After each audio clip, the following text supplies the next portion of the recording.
آج ہم پڑھیں گے تکلیفی حکم کی اقسام۔ ہم نے جیسے حکم وضعی اور آ، اسی طرح پڑھا ہے، حکم تکلیفی پڑھا ہے، تو حکم تکلیفی کی اقسام جو ہے وہ آج ہم پڑھیں گے انشاءاللہ عزیز۔ اس میں یہ بتایا گیا ہے کہ 5 اقسام ہیں حکم تکلیفی کی، 5 اقسام ہیں، اور پھر اس کے بعد ہر ایک کی اپنی اپنی وضاحت بھی ہوگی، اور پھر ان کی اقسام بھی ہمارے سامنے آئیں گی۔ تو سب سے پہلے یہاں کہا گیا ہے کہ جمہور فقہا نے تکلیفی حکم کی 5 اقسام بیان کی ہیں۔ جمہور فقہا کے نزدیک تکلیفی حکم کی 5 قسمیں ہیں۔ اس میں پہلے نمبر پر فرض یا واجب، جس کے کرنے کا شارع نے حکم لازمی طور پر حکم دیا ہو، چاہے وہ ہمیں قطعی ذریعے سے ملے یا ضمنی طریقہ سے ملے۔ مقصد یہ ہے کہ جب شارع نے یعنی اللہ یا اس کے رسول صلی اللہ علیہ وآلہ وسلم نے کسی کام کے کرنے کے حوالے سے حکم دیا ہے کہ یہ کام تم نے لازمی کرنا ہے، تو وہ ہم پر فرض یا واجب ہو جاتا ہے۔ اور یہ قطعی طور پر بھی ہمیں بعض اوقات کوئی حکم دیا جاتا ہے یا ضمنی طور پر بھی کیا جاتا ہے۔ اس کی آگے وضاحت ہو جائے گی انشاءاللہ۔ آگے دوسری قسم ہے مندوب۔ مندوب جس کے کرنے کا شارع نے حکم دیا ہو لیکن اسے لازمی قرار نہ دیا ہو۔ ایک ہے پہلا فرض یا واجب، اور دوسرا ہے مندوب جس کے کرنے کا شارع نے حکم دیا ہو لیکن اسے لازمی قرار نہ دیا ہو۔ اس کے بعد آ جاتا ہے حرام۔ حرام یا محظور اس کو کہتے ہیں، جس کے کرنے سے شارع نے منع کیا ہو، چاہے وہ ہمیں قطعی ذریعہ سے ملے یا ضمنی ذریعہ سے۔ مقصد یہ ہے کہ یہ ہر صورت میں یہ کام نہیں کرنا۔ اور پھر ان دونوں کے درمیان جیسے ادھر مندوب ہے اسی طرح مکروہ ہے، جس کے کرنے سے شارع نے منع کیا ہو لیکن اس سے رکنے کو لازمی نہ قرار دیا۔ پھر ایک ہے مباح یا جائز، جس کے کرنے کو شارع نے جائز قرار دیا ہو، نہ اس کا حکم دیا ہو نہ اس سے منع کیا ہو۔ تو یہ 5 اقسام ہے: فرض یا واجب، مندوب، حرام، مکروہ اور مباح۔ ان پانچوں کی تعریف ہمیں ویسے لفظی طور پر تو شاید کوئی ایک آدھ لفظ آگے پیچھے ہو جائے لگ، لیکن ہم اس کو اچھی طرح سمجھتے ہیں اور مفہوم ہے، ہر چیز جو ہے وہ واضح ہے کہ فرض کا مطلب یہ ہے کہ ہر صورت میں کرو، اسی طرح واجب بھی وہی ہے کہ اس کے اندر بھی یہی حکم ہوتا ہے کہ ہر صورت میں کرنا ہے۔ مندوب یا مستحب، یہ بھی اس کے بارے میں بھی یہ ہے کہ لازمی تو نہیں کہا کہ یہ کرو لیکن اسے کرنے کا حکم دیا ہے۔ اور حرام جس کو ہر صورت میں چھوڑنے کا حکم دیا ہے، اور مکروہ وہ ہے کہ جس کے کرنے سے شارع نے منع تو کیا ہے لیکن اس ممانعت کو بہت زیادہ جو ہے وہ حکمی طور پر نہ لیا۔ اسی طرح مباح ہے جس کو ہم جائز کہتے ہیں، جس کے کرنے کو شارع نے جائز قرار دیا ہو، نہ اس کا حکم دیا ہو نہ اس سے منع کیا ہو۔ آگے کہتے ہیں کہ حنفیہ یعنی فقہ حنفیہ جو ہے ان کے ہاں فرض اور واجب کے درمیان فرق ہے۔ وہ فرق کرتے ہیں، اور وہ اس طرح کہ اگر کوئی فعل جس کا کرنا لازمی ہو ہمیں قطعی ذریعے سے ملے، جیسے قرآن مجید کی کوئی آیت یا اجماع یا کوئی متواتر حدیث ہے تو وہ فرض ہے۔ اور اگر وہ ہمیں کسی ضمنی ذریعہ سے ملے جس میں شک کی کوئی گنجائش ہو جیسے اخبار احاد، اور اس کے ساتھ ساتھ دوسری جو روایات ہیں احادیث ہیں تو وہ واجب ہے۔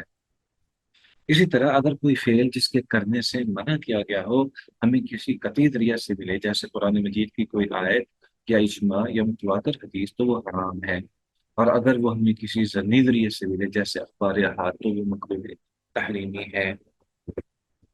اسی طرح گویا حنفیہ کے نزدیک تکلیفی حکم کی 7 اقسام ہیں: فرض، واجب، مندوب، حرام، مکروہ تحریمی اور مکروہ تنزیہی اور مباح۔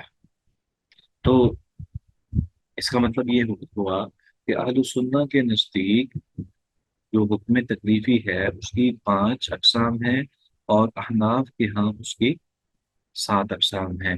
اور ان میں وہ فرق کام کرتے ہیں کہ فرض اور واجب کو الگ کر دیتے ہیں، اور مکروہ کی بھی دو قسم بیان کرتے ہیں، ایک مکروہ تحریمی اور مکروہ تنزیہی۔ اسی طرح اس کی جو وضاحت ہے اس میں کافی زیادہ فرق ہے، کیونکہ یہ فرض اور واجب یا مکروہ تحریمی یا مکروہ تنزیہی کرنے سے یہ نہیں ہے کہ یہ کوئی معمولی سی بات ہے، بلکہ اس کا یہ اثر پڑتا ہے کہ ان کے نزدیک کوئی فعل فرض کے رہ جانے سے باطل قرار پاتا ہے اور واجب کے رہ جانے سے باطل قرار نہیں پاتا، جبکہ دوسروں کے نزدیک فعل میں چاہے فرض رہ جائے یا واجب، وہ بہرحال باطل قرار پاتا ہے، کیونکہ ان کے نزدیک فرض اور واجب دونوں کا ایک ہی مطلب ہے۔ حنفیہ کے نزدیک اس فرق کا مطلب اگر صرف یہ ہوتا ہے کہ ایک ہی چیز کو دو نام دیے گئے تو ہم اسے محض لفظی اختلاف سمجھ لیتے، لیکن انہوں نے اس پر بعد فقہی آثار مرتب کیا ہیں۔ آگے پھر مثالیں ہیں کہ اگر نماز میں قرآن کریم کی تلاوت رہ جائے تو نماز باطل ہو جائے گی، کیونکہ اس قرآن کا حکم قرآن مجید میں ہے فَقْرَؤُوا مَا تَيَسَّرَ مِنَ الْقُرْآنِ۔ لیکن اگر متعین طور پر سورہ فاتحہ کی قرات رہ جائے تو نماز باطل نہ ہوگی، کیونکہ اس کا حکم خبر احاد کے ذریعے ہے، لا صلاۃ لمن لم یقرأ بفاتحۃ الکتاب۔ تو ثابت یہ ہوا کہ احناف نے اس میں جو فرق کیا ہے اس کی بنیاد پر نماز کے باطل ہو جانے یا نماز کے مکمل ہونے میں فرق پڑتا ہے، کہ اگر جیسا کہ حکم ہے قطعی طور پر، حکم جس کو وہ کہتے ہیں کہ قرآن مجید کے دلائل، حدیث متواترہ یا اجماع، تین چیزوں کا وہ حکم دیتے ہیں، بیان کرتے ہیں کہ اگر تین چیزوں میں خبر احاد کے علاوہ اگر حدیث متواترہ ہو، اجماع ہو یا قرآن مجید کی آیت ہو تو اس میں حکم دیا گیا ہے تو پھر وہ فرض ہے، واجب نہیں ہے، اور اگر خبر احاد کے ذریعے ہمیں کوئی حکم دیا گیا ہے تو وہ واجب ہے، وہ فرض نہیں ہے۔ اچھا، آپ کو پتہ ہے کہ خبر احاد کس کو کہتے ہیں؟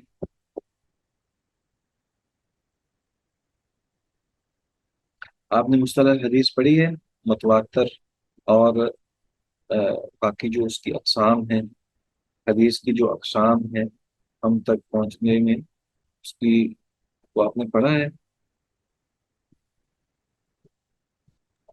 جی استاد پڑھا تھا لاسٹ ہمارے سیمسٹر میں نا، کرنٹ والا جو ہمارا اصول حدیث وہ تھا، تو اس ٹاپک تھا، سبجیکٹ تھا، لیکن استاد وہ نا اتنا پرانا پڑا ہوا ہے وہ اب ذہن میں نہیں ہے صحیح طرح آپ بھی کر دیں۔ ٹھیک ہے، جو متواتر حدیث ہوتی ہے، متواتر حدیث کا مطلب یہ ہے کہ ایسی روایت جس کے بیان کرنے والے 10، ہر ہر درجے میں 10 ہو کم از کم، جن کا ایک بات پر جمع ہو جانا یعنی جھوٹ پر جمع ہونا ناممکن ہو، یہ کہا جاتا ہے کہ ایسی حدیث جس میں بیان کرنے والے جو ہیں وہ اتنے زیادہ ہوں کہ ان کا جھوٹ پر جمع ہونا ناممکن ہو، تو ایسے شخص کے بارے میں یہ کہا جاتا ہے، ایسی روایت کے بارے میں کہا جاتا ہے کہ وہ حدیث متواترہ ہے، کہ ہر درجے میں 10 کے قریب ہوں۔ اور خبر احاد جو ہے اس کا مطلب یہ ہے کہ خبر احاد وہ ہے کہ جس میں وہ شروط جو متواتر کی ہیں وہ نہ ہو، وہ نہ ہو۔ اس کا مطلب یہ ہے کہ جو بیان کرنے والے روات ہیں وہ اس تعداد کے مطابق نہ ہوں جس تعداد کے مطابق مطلوب ہے، اور اس کی بطور خاص اس کے آگے پھر اقسام جو ہے وہ بیان کی جاتی ہیں کہ خبر احاد کئی طرح کی، پھر آگے اس کی وضاحت کی جاتی ہے، لیکن مقصد یہ ہے کہ خبر احاد جو ہے وہ اس کا مطلب یہ ہے کہ جس میں ایک راوی ہو، کسی ایک طبقے میں یا کسی ایک جگہ میں ایک راوی ہو جو کہ بیان کرنے والا ہو، تو یہ ہے خبر احاد۔ تو اس کی جو بطور خاص جو تعریف ہے اس میں یہ ہے کہ خبر واحد سے مراد وہ حدیث ہے جس کو روایت کرنے والے راوی محصور و معین یعنی محدود اور کم ہوں، اس کی جمع خبر احاد ہے۔ خبر احاد کی تین اقسام پھر ہم نے پڑھی ہوگی، مشہور کہ وہ حدیث جس میں جس کے راوی ابتدائی سند سے لے کر آخر تک 3 سے زیادہ یعنی 10 سے کم हूँ और तीन से ज्यादा हूँ, या तीन हूँ, कम अज कम तीन हूँ। फिर उसके बाद आगे उसके बाकी अकसाम भी बयान की गई है। तो इसी तरह फिर अजीज है। अजीज ऐसी हदीस है जिसके रावी इब्तिदा से लेकर आखिर तक एक से ज्यादा और तीन से कम, यानी दो हैं। और फिर आगे आखिर में खबर अहद की तीसरी किस्म गरीब है। ऐसी हदीस जिस किस्म किसी तबकमी किस्म मुकाम पर सिर्फ एक रावी रह गया। और मकसद ये है कि जो मुतवातर हदीस है उसमें ये है कि कम अज कम जो है वो हर तबके में, हर दर्जे में दस 10 लोग हों, 10 बयान करने वाले हों। और अगर 10 नहीं है तो वो खबर अहाद है।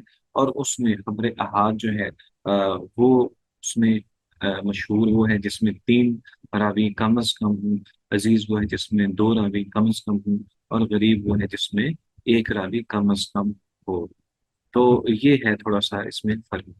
तो मुतवातर हदीस का जो उसकी बाकायदा तौर पर तारीफ है वो ये है कि जिसको किसी जिसको एक ऐसी रावियों की जमात रिवायत करती हो जिसका झूठ पर इकट्ठा होना अकलन आदतन नामुमकिन हो, और जो उससे पहले जमात से रिवायत करती है वो भी इसी तरह की ही हो। तो गोया के बहुत ज्यादा उनके रावी हों, इतनी तादाद मौजूद हो कि जिसमें उनका झूठ जो है वो जमा ना हो सकता। तो ये है असल में मुतवातर हदीस। तो अहनाफ ने यहाँ पर जिस चीज को जो है वो बयान किया है वो यही है कि वो ये समझते हैं कि जो खबर अहाद है वो वाजिब, खबर अहाद के जरिए अगर कोई चीज हमें मिली है तो वो वाजिब के तौर पर मिली है। और जो चीज हमें खबर खबर मुतवातर के जरिए मिली है वो फर्ज के तौर, उसको हम फर्ज के तौर पर लें। ठीक है, चले आगे। हम इसके इसी तरह जैसे फर्ज, वाजिब, मंदूब, हराम, मकरूह तहरीमी और मकरूह तंजीही और मुबाह, इनके यहाँ 7 अक़साम हैं। इसी तरह फिर मकरूह तहरीमी और मकरूह तंजीही, ये इसमें भी वो फर्क करते हैं। ठीक है, हम जब आगे जो हमने मिसाल बयान की थी वो आपके सामने थी कि कुरान मजीद अगर पढ़ा जाए, अहनाफ ये कहते हैं कि कुरान मजीद की कोई एक आयत या किरात कर ली जाए तो वो काफी है, यही फर्ज है। और चूंकि सूरह फातिहा का हम तक पहुंचना ये खबर मुतवातर नहीं है, अहाद है, इस बुनियाद पर हम इसको ये कहते हैं कि ये वाजिब है और इसके ना पढ़ने से नमाज हो जाती है, उसमें कोई हर्ज नहीं है। फिर उसके बाद उसकी ये वजाहत है, और उसमें ये है कि देखें खबर सही होनी मतलूब है, वो खबर अहाद हो या खबर मुतवातर हो। जब एक रिवायत नबी अकरम सल्लल्लाहु अलैहि वसल्लम से हम तक पहुंचती है तो फिर उसका सही होना, उसकी सनद का दुरुस्त होना, ये काफी है। उसमें ये नहीं देखा जाता कि इतने बंदे हों तो फिर, और इतने ना हों तो फिर। जब वो सही है तो फिर उसको जो है उसी तरह माना जाएगा। देखिए नबी अकरम सल्लल्लाहु अलैहि वसल्लम से बहुत सारी ऐसी रिवायात हैं जो खबर अहाद के तौर पर ही हमारे सामने आती हैं। अगर सिर्फ खबर अहाद को यहाँ पे सरफ नजर कर दिया जाए खुदा न खास्ता, तो इसका मतलब यह है कि दीन के बहुत सारे ऐसे मसाइल और ऐसे हुक्म अहकाम जो है वो रह जाएं और उन पर अमल करना जो है उसमें इंसान कोताही करे। और ये बात बिल्कुल भी दुरुस्त नहीं है, ये बात दुरुस्त नहीं है। नबी अकरम सल्लल्लाहु अलैहि वसल्लम से कोई फरमान वो जब पहुंचता है तो फिर उसमें ये शक नहीं किया जा सकता। दूसरी बात ये है कि जब सहाबा इकराम रिज़वानुल्लाहि अलैहिम अजमईन के हवाले से हम ये कह देते हैं कि सारे सहाबा जो हैं वो अदूल हैं और वो जो बयान करें वो सही है और उसमें कोई शक की गुंजाइश नहीं है, तो फिर वो मशहूर हो, अजीज हो या गरीब हो, उन रिवायत में जब सहाबी ने बयान कर दिया तो वो काफी है, उसको जरूर ले लेना चाहिए। और उसमें ये नहीं कहना चाहिए कि चूंकि ये हमें मतवातर के तौर पर नहीं मिली इसलिए हम इसको कबूल नहीं करते। तो बहरहाल ये एक बहुत बड़ा फर्क है जिससे इंसान को बचना चाहिए। नबी करीम सल्लल्लाहु अलैहि वसल्लम के फरमान को उसी अंदाज से कबूल किया जाना चाहिए जैसे हुक्म है। जी, आगे आगे वाजिब या फर्ज। अब 5 अक़साम की थोड़ी सी तफसील है। कोई पूछना है आपने, चीज पूछने वाली है? उस्ताद ये सिस्टर साइमा यूसुफ पूछ रही है, इत्तेदाल का मतलब समझा दो जरा। एतदाल का? जी उस्ताद।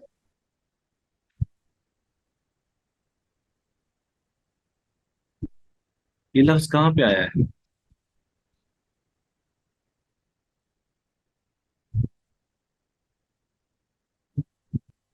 फिर वो लिखा हुआ था ना, फातिहा या इत्तेदाल।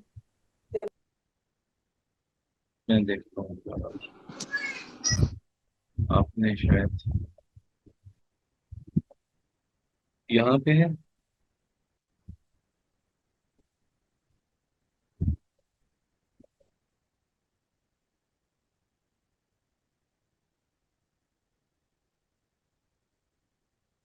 यहाँ पे है कहीं कहीं पे? सर सर नहीं, नीचे नीचे वाले में शायद है। ये देखिए लिखा हुआ है ना, हाँ सूरह फातिहा को छोड़ेगा हाँ, या या नमाज में नमाज में इत्तेदाल नहीं करेगा। एतदाल ना करें, अच्छा हाँ। यानी उसमें ये है कि इत्मीनान से ना पढ़े। ठीक है।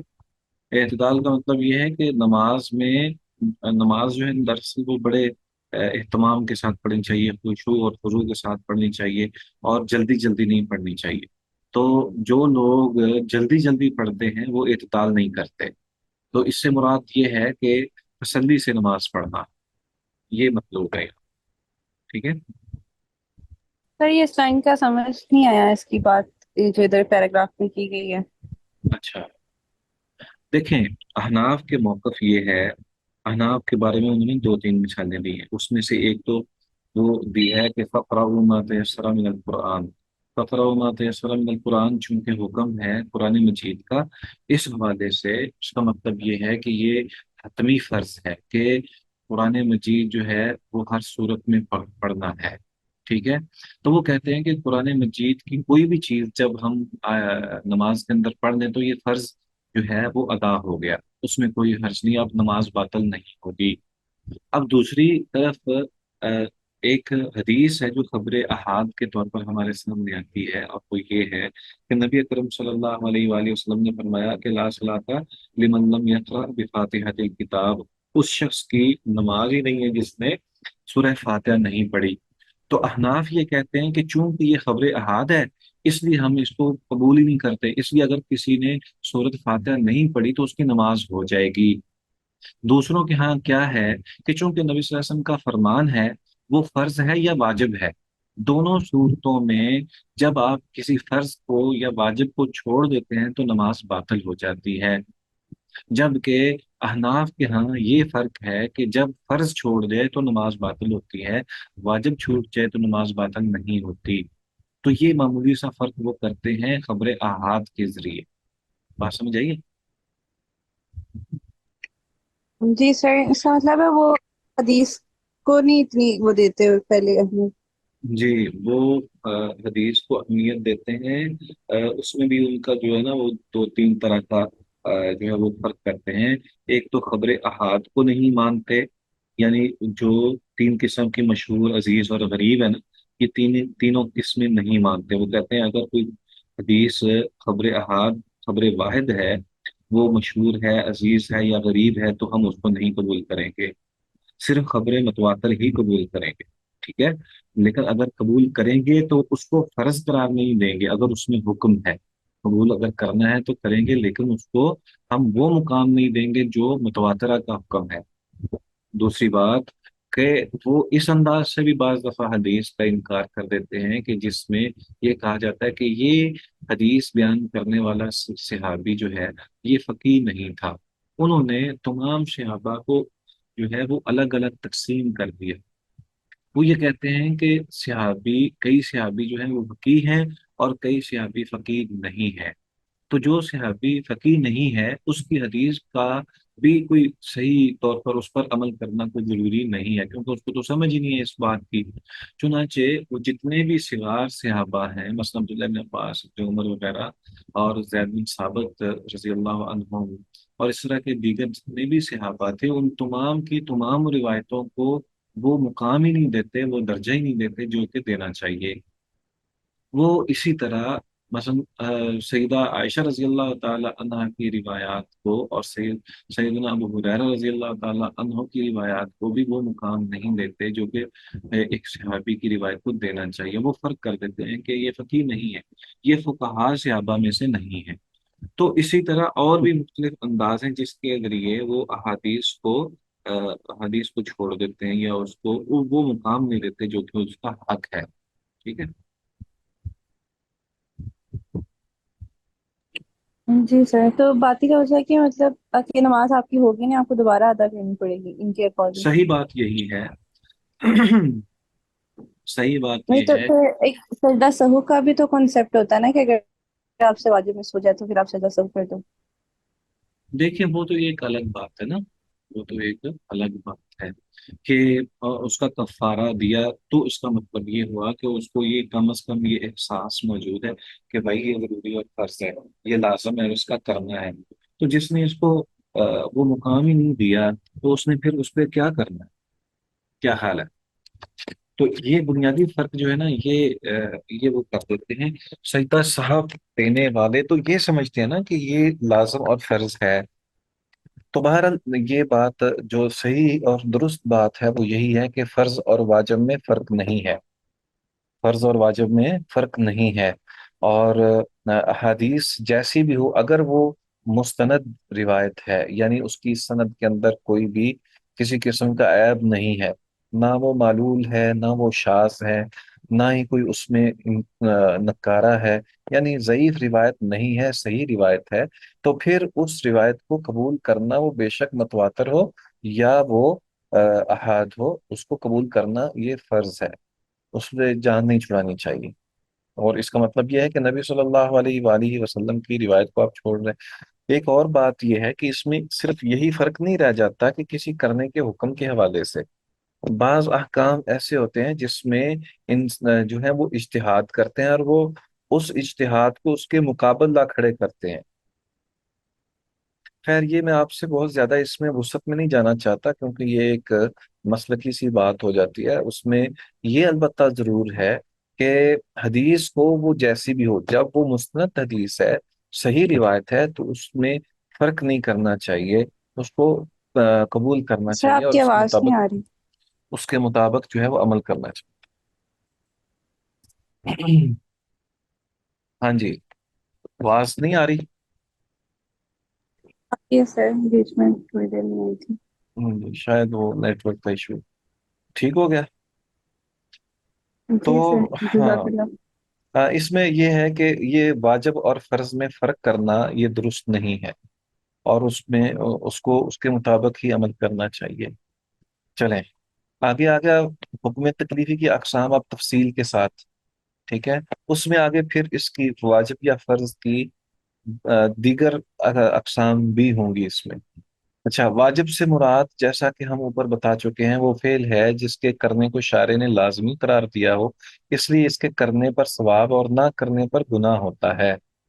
इसकी पहचान या तो खुद खिताब के सीगे से होती है या उससे पहले या बाद में किसी दूसरे करीने से। खिताब से मुराद ये है कि अल्लाह ताला किसी के बारे में कह दे कि ये करो, या उससे पहले या बाद में, जैसे कुतिबा अलैकुम सियाम।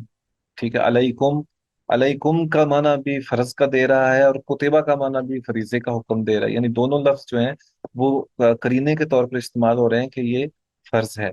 तो जैसा ये कि इसके छोड़ने पर किसी सजा का तज़किरा किया गया हो कि अगर तुमने ये ना किया तो तुम्हें सजा मिलेगी।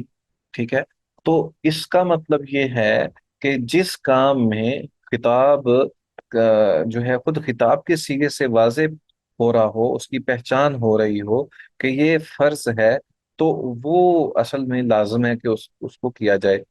वाजिब के अलावा उसे फर्ज, लाजम, मखतूम और मकतूब भी कहते हैं।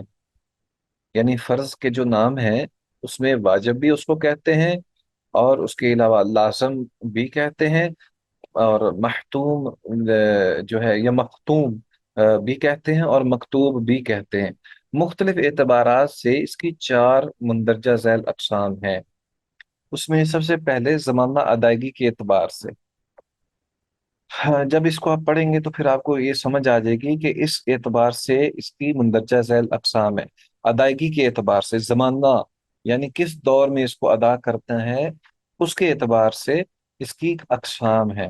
پہلے نمبر پر مطلق، ہاں جی، مطلق یعنی جس میں وقت کی قید نہ ہو، جیسے عذر کی بنا پر روزہ چھوڑنے والے کے لیے رمضان کے روزہ کی قضا، امام ابو حنیفہ رحمہ اللہ کے نزدیک ایسا شخص وقت کی قید کے بغیر جب چاہے اپنے روزہ کی قضا کر سکتا ہے۔ امام شافعی کے نزدیک وہ وقت کی قید سے آزاد نہیں ہے، بلکہ اس کے لیے ضروری ہے کہ وہ اسی سال کے اندر اندر قضا کرے جس میں اس نے روزہ چھوڑا ہے۔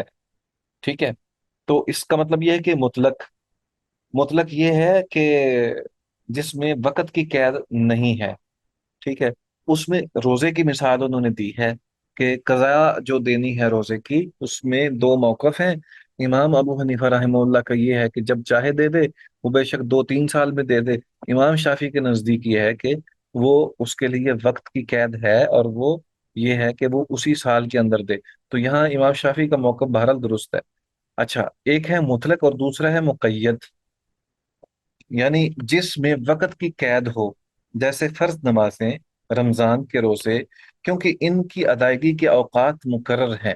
ایسے واجب کو اگر اس کے مقررہ وقت کے اندر ادا کر لیا جائے تو اس فعل کو ادا کہا جاتا ہے، اور اگر اسے وقت مقررہ کے اندر اندر ادا کرنے کے بعد نقص یا کسی اور وجہ سے دوبارہ ادا کیا جائے تو اس فعل کو اعادہ کہا جاتا ہے، اور اگر اسے وقت مقررہ گزر جانے کے بعد ادا کیا جائے تو اس کو قضا کہا جاتا ہے۔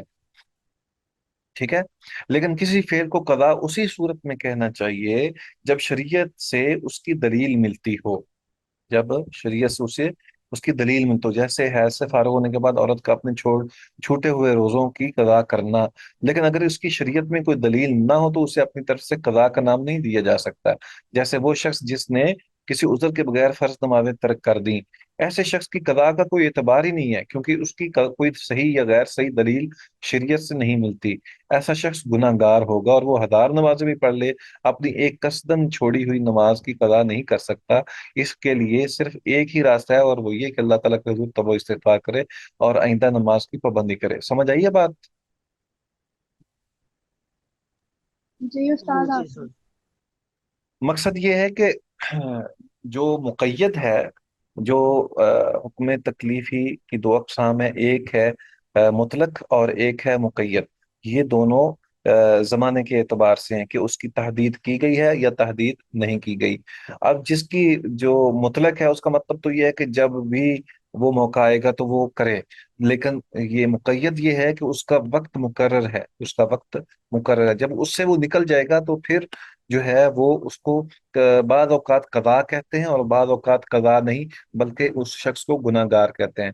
قضا اس کے لیے جس میں پرانی دلیل موجود ہے کہ اگر کوئی انسان بیمار ہے اور مسافر تھا اور وہ بر وقت نماز ادا نہیں کر پایا، تو وہ تھوڑا سا لیٹ ہو گیا تو اس نے بعد میں نماز پڑھ لی ہے، تو وہ اس کی جو ہے وہ ادا ہو جائے گی، یا پھر اس کا اعادہ اس نے کر لیا تو وہ بھی پھر بھی قبول ہے۔ لیکن وہ سفر میں بھی نہیں ہے کسی اور، تو اس کے باوجود اس نے نماز جب جو ہے وہ چھوڑ دی ہے تو وہ پھر گناہ گار ہے۔ ٹھیک ہے، اسی طرح دوسری مثال وہ بیان کرتے ہیں کہ وہ شخص جو سوتا رہ گیا یا بھول گیا اور نماز کا مقررہ وقت گزر گیا، تو اسے اجازت ہے کہ جو ہی جاگے یا اسے یاد ہے اپنی نماز ادا کر لے۔ اس کی نماز کو بھی قضا نہیں کہا جائے گا بلکہ ادا ہی کہا جائے گا، کیونکہ اس کے لحاظ سے اس کا یہی وقت تھا۔ نبی اکرم صلی اللہ علیہ وسلم کا فرمان ہے کہ جو شخص کسی نماز سے سو گیا یا اسے بھول گیا، اسے چاہیے کہ جب اسے یاد آئے تو اسے پڑھ لے، کیونکہ یہی اس کا وقت ہے۔ تو اس کا مطلب یہ ہوا کہ یہ بھی ادا ہے، شریعت نے اس کو جو رخصت دی ہوئی تھی اس رخصت سے اس نے فائدہ اٹھایا تو وہ تو اس کی ادا ہو گئی۔ اچھا، پھر اس کے بعد الگ ایک مزید تقسیم ہے کہ مقید واجب بھی 3 طرح کا ہوتا ہے۔ پھر یہ وقت سے مقید واجب بھی 3 طرح کا ہوتا ہے، ایک تھا مطلق، وہ گزر گیا، پھر آگے مقید۔ مقید کی 3 اقسام ہے۔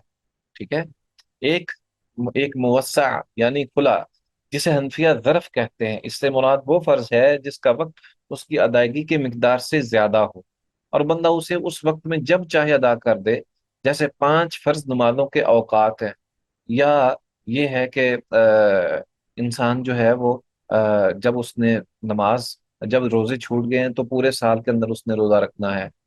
تو جمہور علماء کے نزدیک اس واجب کی ابتدا اپنے وقت کی ابتدا کے ساتھ ہی ہو جاتی ہے، کیونکہ اللہ تعالیٰ کا ارشاد ہے اقیم الصلاۃ لدلوک الشمس سے، کہ سورج ڈھلنے پر نماز قائم کرو۔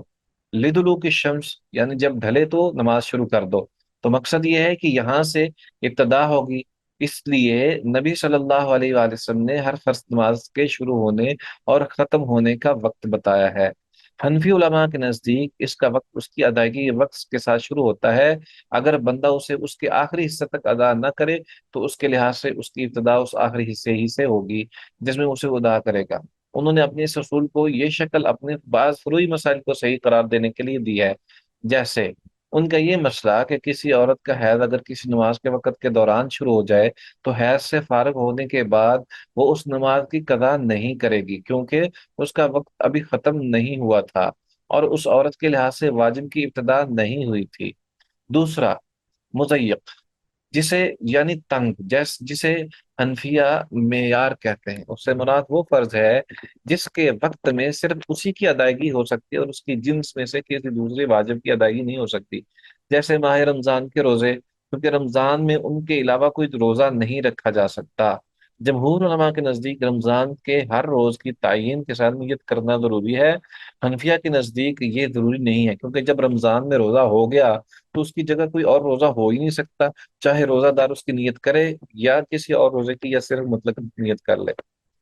تو بات سمجھ آئیے کہ یہاں جو مضیق ہے اس میں وقت کو محدود کر دینا کہ یہ فریضہ صرف اس وقت میں یہی فریضہ ادا ہو سکتا، اس کے علاوہ نہیں ہو سکتا، اس لیے اس میں اس طرح نیت کرنے کی بھی ضرورت وہ نہیں سمجھتے کہ یہ نیت کی جائے۔ تیسرا ہے ذو شبہتین، یعنی دو شبہوں والا۔ اس سے مراد وہ فرض ہے جس کا وقت ایک پہلو سے وسیع ہو اور دوسرے پہلو سے وسیع نہ ہو، جیسے حج، کیونکہ اس کے وقت حج کے مہینے میں ایک پہلو صرف اس کی گنجائش ہے، ایک وقت میں صرف اس کی گنجائش ہے، کیونکہ وہ سال ہی میں صرف ایک مرتبہ ہو سکتا ہے، اور دوسرے پہلو سے اس میں دوسرے کام ہو سکتے ہیں، کیونکہ حج اپنے پورے کے پورے وقت میں تو ادا نہیں ہو سکتا۔ ہاں جی، کوئی پوچھنا ہے؟ کوئی سمجھ آئی کہ نہیں؟ مطلق اور مقید کے اعتبار سے مقید کی پھر تین اقسام بیان کی گئی ہیں۔ ہاں جی، یہ جو آپ نے ایگزامپل دی ہے ذو شبہتین، اس کی سمجھ نہیں آئی۔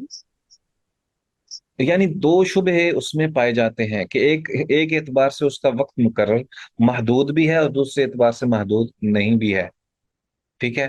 جیسے حج ہے، حج کے مہینے وہ مقرر ہے، محدود ہے، ٹھیک ہے؟ تو وہ سال میں ایک ہی مرتبہ ہے، اس لیے یہ اس اعتبار سے تو محدود ہے۔ دوسرے پہلو سے اس میں دوسرے کام ہو سکتے ہیں، یعنی حج کے علاوہ اور بھی کام ہو سکتے ہیں، اس لیے یہ اس میں وسعت بھی ہے کہ حج کے علاوہ بھی تم کام کر لو۔ جی اوکے سر۔ ہاں جی، آگے۔ استاد ہاں جی، استاد میرا ایک کوشچن تھا کہ جیسے آپ نے بھی بتایا اور بک میں بھی ہے کہ اس طرح جو شخص ہوتا رہ گیا وہ بھول گیا اور نماز کا مقررہ ہوا گزر گیا، تو اس سے اجازت ہے کہ جو ہی جاگے یا اسے یاد آئے وہ نماز ادا کرے، کیونکہ یہی اس کی نماز ادا کرنے کا وقت ہے۔ تو استاد ہم لوگ تو اگر سو جائیں یا وقت ہمارا مطلب دیر ہو جائے نماز میں، تو ہم تو اسے قضا کر کے صرف قضا کے طور پہ ادا کرتے ہیں، تو یہ تھوڑا سا سمجھا دیں گے۔ اصل میں نا یہ فرق ہے، احناف تو اس کو قضا کہتے ہیں لیکن اہل سنہ اس کو قضا نہیں کہتے، ٹھیک ہے؟ یہی تو فرق ہے جو مذکور ہے، اس میں بنیادی فرق پتہ کیا ہے؟ ایک ہے جان بوجھ کر نماز چھوڑی، ایک یہ ہے کہ جان بوجھ کر نماز نہیں چھوڑی۔ جس نے جان بوجھ کر نماز نہیں چھوڑی نا، تو اس نے جب ہی پڑھی اسی وقت ہی اس کی نماز ہو گئی، کیونکہ اللہ تعالیٰ نے کچھ نہ کچھ رخصت دی ہے نا۔ مثال کے طور پر نبی صلی اللہ علیہ وآلہ وسلم جب غزوہ خندق کے موقع پر خندق نکال رہے تھے تو اس موقع پر آپ صلی اللہ علیہ وسلم نے عصر کی نماز بھی مغرب کے وقت میں جا پڑی، حالانکہ یہ وقت نہیں تھا، لیکن چونکہ مجبوری تھی اس لیے آپ صلی اللہ علیہ وسلم نے وہ پڑھی، تو اس سے ثابت یہ ہوا کہ یہ نماز تو ادا ہوئی نا، کیوں انہوں نے پڑھ لی اور مجبوری تھی۔ اسی طرح باقی امور میں بھی آپ دیکھیں کہ جب कोई भी ऐसी मजबूरी है जिसमें इंसान बेबस हो जाए, वो बीमारी हो, या वो बेहोश हो गया है, या वो सोया रहा है, या कोई इस तरह की कंडीशन है कि जिसके अंदर मसलन वो डॉक्टर है तो मरीज आ गया और उसने सर्जरी करनी है और उसके लिए अब और कोई ऑप्शन ही नहीं है। तो ऐसी सूरत हाल में जैसे ही वो अपनी उस कैफियत, हालत या उज़र से बाहर निकलेगा, वो नमाज पढ़ेगा तो उसकी वो नमाज अदा होगी। ठीक है। लेकिन अच्छा। अहनाफ ये कहते हैं कि नहीं, अब वो कज़ा है, अब वो नमाज का वक्त चूंकि गुजर गया है, इसलिए वो कज़ा है। फर्क ये है कि चूंकि शरीयत ने रुख्सत दी है ना, कि वो मजबूर है, वो सोया हुआ है, तो ऐसी हालत में चूंकि वो मजबूर था, इसलिए अब वो उसको कज़ा नहीं बल्कि अदा ही कहेंगे, अदा ही जी। कहेंगे। तो ये है फर्क। अलबत्ता आपके सवाल में जो थोड़ा सा मुझे शुबा पड़ा है वो ये है कि आप ये कह रही हैं कि भाई हम जो सुस्ती कर जाते हैं, तो सुस्ती करने वाले की नमाज जो वक्त भी निकल जाए तो वो नमाज होती ही नहीं है। वो कहा जाता है कि उसमें इस्तिगफार करना फर्ज है, क्योंकि वो बंदा गुनाहगार हो गया, उसने जानबूझ के नमाज छोड़ दी। ठीक है। जी उस्ताद, बहुत शुक्रिया। चलें। तो सर फिर इसके अकॉर्डिंग अहले सुन्ना के नजदीक कज़ा नमाज का कॉन्सेप्ट ही नहीं है, जी जी। कि कज़ा नमाज होती नहीं है। जी या बिल्कुल तो आप ऐसे। जब अदा कर तो वो अदा हो जाएगी, या तो आपकी मिस हो गई तो चलेगी। हाँ, जैसे देखें ना, आजकल कुछ ऐसे भी हैं जो ये कहते हैं जी हम हर नमाज के साथ एक नमाज कज़ा भी पढ़ेंगे, और वो ये कर रहे होते हैं कि हर नमाज के साथ एक नमाज पढ़ रहे होते हैं, या कई नमाजें पढ़ रहे होते हैं। तो ये कोई तसव्वुर नहीं है। सर ये जो है इस वाली बात की, ये भी समझ नहीं आई, मतलब किस कॉन्टेक्स्ट में बात की गई है। हाँ जी, उसमें ये था ना कि एक बात तो जो अभी आपने सवाल किया था वो हम उस पर बात करेंगे, ठीक है, पहले वो कर लेते हैं कि वो औरत जिसने वक्त शुरू हो गया है नमाज का, ठीक है, और उसने नमाज अभी शुरू की है, तो ऐसी सूरत हाल में उसने चूंकि नमाज शुरू कर ली है लेकिन वो उसी हालत में बीमार हो गई है, तो जैसे ही वो बीमार हुई है तो वो उसकी कज़ा नहीं करेगी, क्योंकि उसका वक्त अभी खत्म नहीं हुआ था। ठीक है। जब वक्त खत्म हो गया था ना, तो जब वक्त खत्म हो जाए तो इसका मतलब यह है कि उसके ऊपर लाजिम है कि वो उसको अदा करे, अब उससे बाकी रह गई है। ये अहनाफ का मौकफ है। ठीक है। तो चूंकि दूसरे ये कहते हैं, हनफी उलमा जो है उनके नजदीक तो ये है कि उसकी अदायगी के वक्त के साथ ही उसका वक्त शुरू हो जाता है। तो जैसे ही वक्त शुरू हुआ, नमाज फर्ज होगी। अब उस वक्त के अंदर चूंकि वो बीमार हुई है, इसलिए उसके ऊपर नमाज फर्ज है। जब वो सही हो जाएगी, तंदुरुस्त हो जाएगी, तो उस पर नमाज फर्ज जो है वो अदा करना वो जरूरी है, और वो उसकी कज़ा होगी, वो उसकी कज़ा होगी। जबकि दूसरे ये कहते हैं कि अभी वक्त खत्म हुआ ही नहीं था, अभी वक्त खत्म हुआ ही नहीं था, तो चूंकि मजबूरी हो गई है, इसलिए उसके ऊपर वो वाजिब जो है वो इस अंदाज से नहीं है कि वो कज़ा भी दे। ठीक है, ये है फर्क थोड़ा सा। और दूसरी बात जो आपने कही थी, जिसमें आपने ये सवाल किया था, अ, मैंने आपसे ये अर्ज की थी कि कुछ लोग जो हैं वो कज़ा नमाज साथ साथ पढ़ा करते हैं, इसका इस्लाम के अंदर कोई तसव्वुर नहीं है। अच्छा, ये क्यों नहीं तसव्वुर? अहनाफ के यहाँ ये इसका तसव्वुर है, तो उसकी वजह क्या है? और अहलुस सुन्ना के यहाँ इसका तसव्वुर नहीं, तो उसकी वजह क्या है? अहलुस सुन्ना के यहाँ कोई मिसाल नहीं है, यानी किसी सहाबी ने ये काम नहीं किया, खुद नबी सल्लल्लाहु अलैहि वसल्लम ने नहीं फरमाया, आइम्मा मुहद्दिसीन में या सलफ सालेहीन में से भी किसी ने चूंकि ये काम किया ही नहीं है, इसलिए चूंकि वो है भी इबादत, तो उसके लिए दलील चाहिए ना। तो ये है असल बुनियादी वजह कि कज़ा का कॉन्सेप्ट जो है वो अहले सुन्ना के यहाँ इसलिए भी नहीं है। एक तो ये है ना कि ये फिकी उसूल के एतबार से हम उसको देखते हैं। दूसरा ये है कि उसका अंदाज ही नहीं है, वो शरीयत के अंदर उसका कोई वजूद ही नहीं है। तो जब वजूद ही नहीं है तो फिर उसको अपने ऊपर खामखा लाजम करना, ये दुरुस्त बात नहीं है, ये बात दुरुस्त नहीं। ठीक है।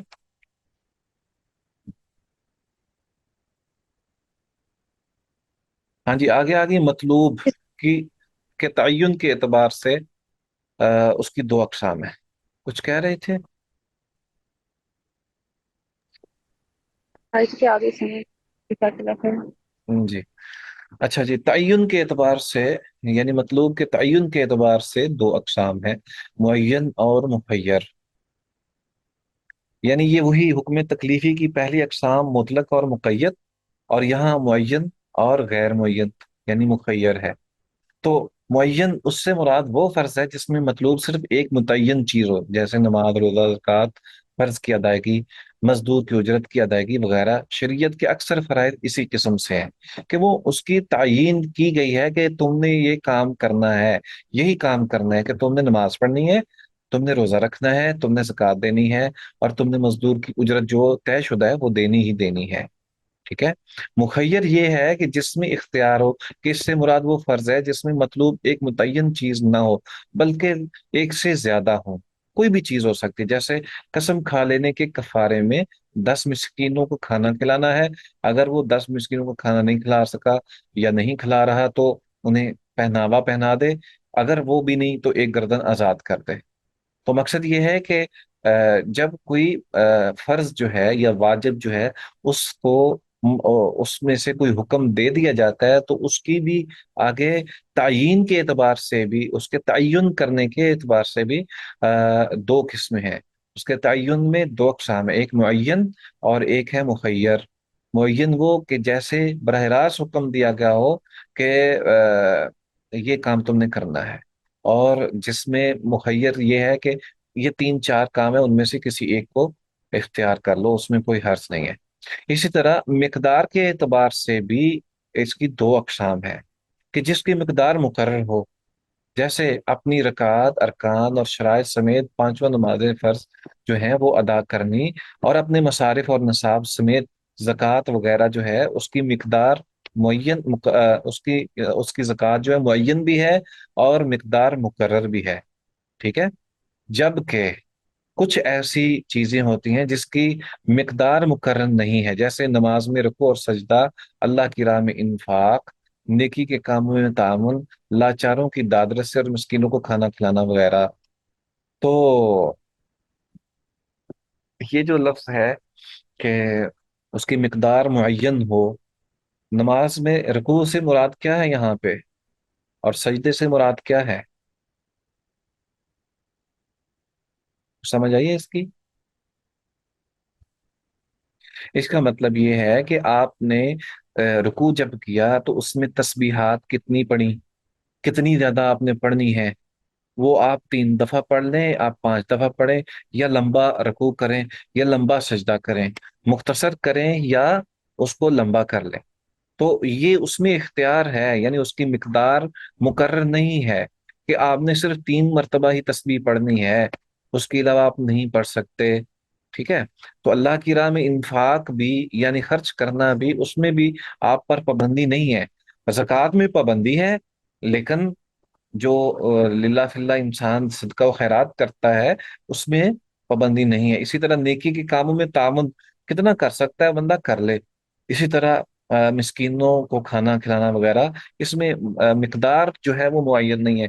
आपके पास मिस्कीन आया है, आप 10 रुपया दें या 100 रुपया दें या लाख रुपया दें, उसमें मिकदार मुकर्रर नहीं है।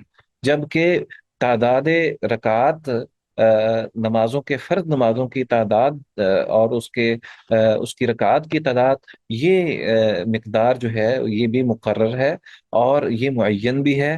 तो इन तमाम शराइत को सामने रखना चाहिए। ठीक है।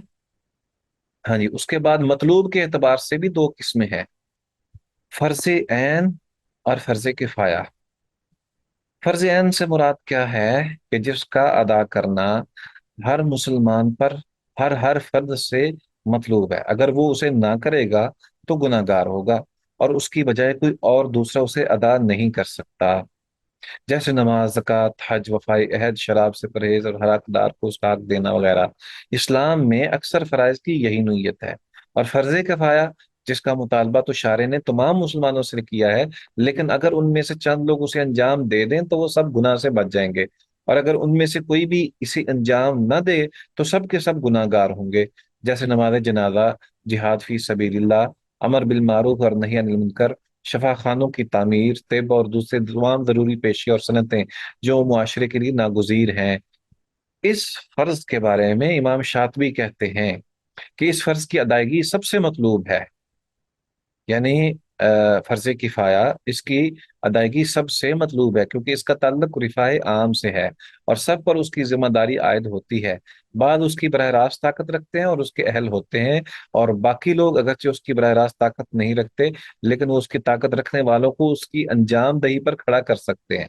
जो शख्स उसकी खुद ताकत रखता हो उसे चाहिए कि वो उसे खुद अंजाम दे, और जो खुद उसकी ताकत नहीं रखता उससे एक दूसरी चीज का मुतालबा है, वो ये कि ताकत रखने वाले को उसके अंजाम दही पर खड़ा करे और उसे मजबूर करे कि तुमने ये काम करना है। ठीक है जी। ले जी, ये हमारी कितनी अक़साम हो गई? वाजिब और फर्ज की हुक्म तकलीफी में से वाजिब है, और वाजिब या फर्ज की अक़साम में एक ज़माना अदायगी के एतबार से, और फिर उसके बाद दूसरे नंबर पर मतलूब की तयन के एतबार से, मिकदार के एतबार से, तीन हो गए, और चौथे मतलूब के एतबार से कि फर्ज ऐन है या फर्ज किफाया। तो ये आपने याद रखनी है कि ये चार तरह की इसकी अक़साम है, और उन तमाम को याद रखना और उनकी मिसालों को भी समझना, ये आपने हर सूरत में इसको एक दफ़ा पढ़ना है और याद रखना है, क्योंकि ये बहुत ही ज़रूरी और अहम है। अगरचे महसूस ये होता है कि तकरीबन अल्फाज जो है वो आसान हैं, लेकिन बाज़ औक़ात उसमें मामूली मामूली सा फ़र्क जो है वो हमें समझना ज़रूरी है। बेहतर ये है कि आप इसको लिख लें, अपने अंदाज से एक दफ़ा पढ़ें, पढ़कर फिर एक दफ़ा लिखें, और अगर कोई चीज़ समझ ना आए तो बेशक आप व्हाट्सएप पे रब्ता करके भी पूछ सकते हैं। अल्लाह ताला आप सबके लिए आसानियाँ करे और मेरे लिए भी बतौर ख़ास।